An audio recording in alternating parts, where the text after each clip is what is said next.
Gusto mong gumawa ng ganitong 3D printed project pero hindi ka marunong mag-design. Para sa'yo ang video na to.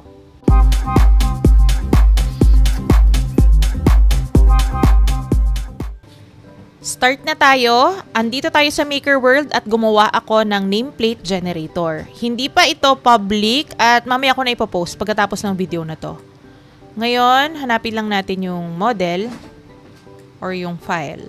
Ito siya, nameplate generator. Click natin. And para ma-edit natin, no, ito yung pipindutin natin yung customize. Kasi pag itong download 3MF, ito lang yung makukuha mo, itong file na to. So, click natin, customize para mag-open yung generator. Hintayin lang natin mag-load, medyo matagal. Okay. So, kung mapapansin nyo, 2 layers ito, base at saka yung top. Okay? So, palitan natin yung text sa baba. Gawin natin crafts. Ayan. Hiwa-hiwalay, no? Tapos, yung top, nandito yung papalitan natin. Nasaan na ba yun? Itong top. Gawin nating pangalan ko.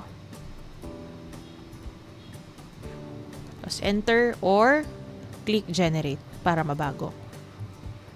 Okay. Para mag-work itong nameplate na to, kailangan magkakadikit itong mga text na to. Babaguhin natin yan dito sa base, itong spacing. Gawin natin mga 0.8.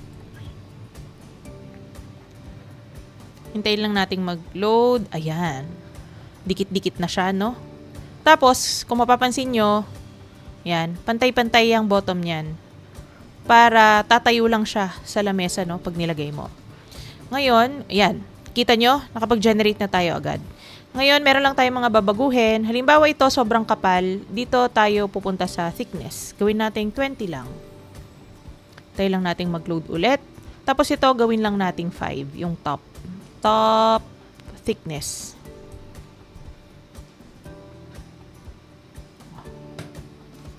Ayun na guys, ganun lang kadali. Tapos, pwede nating baguhin yung font size nung top layer. Gawin nating mga 30.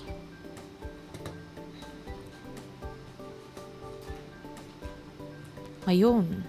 So, kung mapapansin nyo lang, ito, nakalutang to. As much as possible, pag nag-e-edit ka, make sure na meron pang kinakapitan yung text sa top. Halimbawa, itong letter S, meron pa yung kinakapitan, so safe yan. Ito, though may kinakapitan, medyo alanganin, no?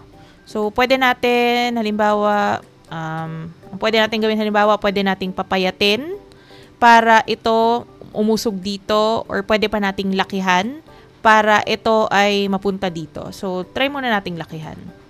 Hindi na. Medyo malaki na pala kasi siya eh. So, pwede nating bawasan tong width. Yan. Umurong na siya dito. Kung gusto nyo pang dagdagan, no, yung side na to para lumapit siya dito, pwede pa nating bawasan. Or, ayoko nyan. Balik natin sa default. Pwede nating i-move yung top. Ito yung y-axis. Ito yung x-axis. Gawin natin siyang, sabihin natin, mga 5. Para umakyat siya dito. Medyo matagal lang mag-load. Ayan. So, safe na, no? May kakapitan na lahat. Okay? After nyan, pwede na tayong mag-download. Pero, explain ko lang pala yung dito, no? So, meron default na fonts dito, yung Poppins and Arial. Ang usual na ginagamit ko ito para makapal talaga siya. Tapos mukhang maganda. And then, kung gusto mong gumamit ng custom na font, pwede naman, i-check mo lang ito, tapos, pumili ka ng font, halimbawa. So, make sure na installed yung font sa computer mo, kasi hindi siya mag-work kung hindi. Tapos, piling font lang yun yung problema. Hindi sa lahat ng font ay pwede, no, na mabago. So, ito, kaya eh. Pero kita nyo, yung S, humiwalay na. So, mag-i-edit na naman. So, balik natin dun sa default. Same dito, sa top, meron akong mga ginawang dito. Mga pwede mong palitang font. Pero hindi rin lahat nag-work, no? And make sure nga, installed siya sa computer para gumana. Halimbawa, ito, pinalitan natin ng Great Vibes, yung cookie na font. Ayan na siya. Pero ang pipiliin ko, bumalik na tayo sa cookie. Okay? Tapos, pwede ka rin pumili ng custom na font. And then, ilalagay mo dito yung pangalan ng font. Trial and error siya, no? So, pwede kang mag-download ng kahit anong font and then, i-install mo sa PC and then, pwede mong i-test dito. Okay? Ita-type mo lang yung name. So, balik natin. Yan. Satisfied na ako dito. Download na natin. Pumili tayo ng 3D printer. So, kung ano yung 3D printer mo, sa akin, pipiliin ko yung H2S. Confirm. And then ito, hindi ko na yan pinapansin. Pwede mong i-download as STL or 3MF. Pag 3MF, may color. Pag STL, wala. Dito na lang ako sa STL file. Kasi, ang gagamitin ko namang function ay yung change filament function ng slicer, no? Yung Bamboo Studio or kahit anong slicer.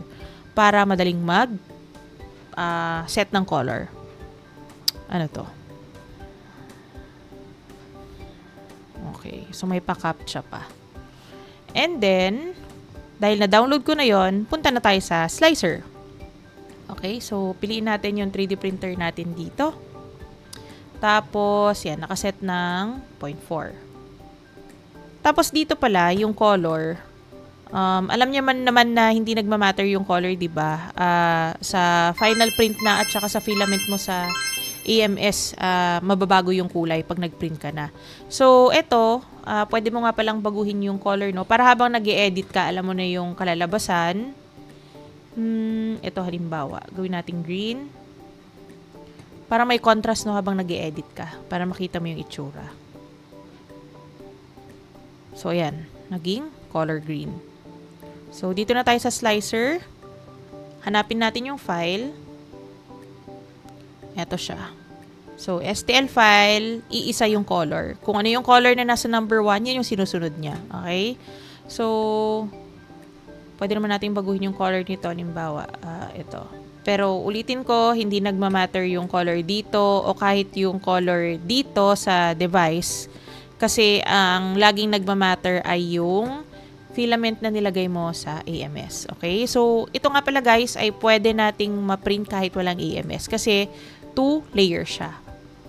So, slice natin. Iisang kulay lang siya, no? So, edit natin. Nakita nyo itong slider sa kanan. Ibaba lang natin kung hanggang saan magbabago yung base at saka yung top. Change filament. Gawin natin yung 2, no? Yung color white. Para makita din natin yung contrast ng colors. Ayan. Ganun lang siya kadali. Mga babaguhin pa natin dito, hayaan ko na yung wall na 2, gawin nating 5% para hindi masyadong malaman. Gyroid ang gamitin natin, wag grid ha, kasi nakakatanggal ng print yun sa bed pag grid kasi tumatama siya dun sa infill. And then yung support, gamitan natin ng support kasi nga nakalutang itong letter S ito at saka yung baba nito, no? Yung apostrophe. So 3 yung ginagamit ko on build plate only. And then, baguhin natin tong top C distance para madaling matanggal yung support. At, ayan na siya guys. Ganun lang siya kadali. Kung nakatulong sa inyo itong tutorial na to at kung nakatulong din sa inyo yung generator na ginawa ko, paboost na lang sa Maker World. Thank you!